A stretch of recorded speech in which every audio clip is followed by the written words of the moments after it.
Hello guys and welcome back into a new brand video. In today's tutorial, I'm going to show you how to copy trade on Robinhood. So make sure to watch the video to the end and follow these simple steps.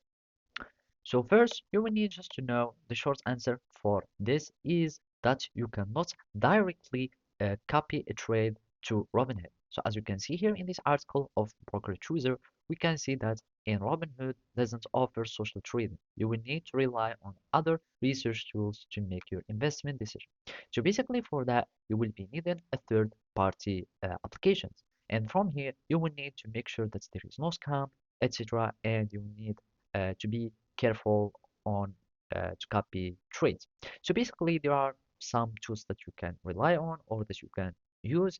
For example, there is this application that you can download. So basically, here you can either download this one from the Android or iOS. It is called After Hour Social Copy Trading, and it has a tool so you can be able to copy trade for of a profile to Robinhood, and it will take you to the stock option, to the stock trade, etc.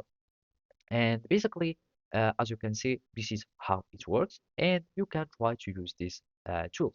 And basically, by clicking on that button, you will be able to copy this trade. Also, you can try to search for other groups or for other communities for trading or social trading, and then you can try to copy by using some tools that they are using, etc. But as I said, you will need to be careful from these tools as they can be uh, scams, and also you will need to be aware that this is not a guarantee for profits, etc. And you will need to take the decision. So as you can see, this is how the social trading works. You will need just to be able to copy the trade, etc. And you will be able to make the same trade. So basically that's it. Thank you for watching and see you next time.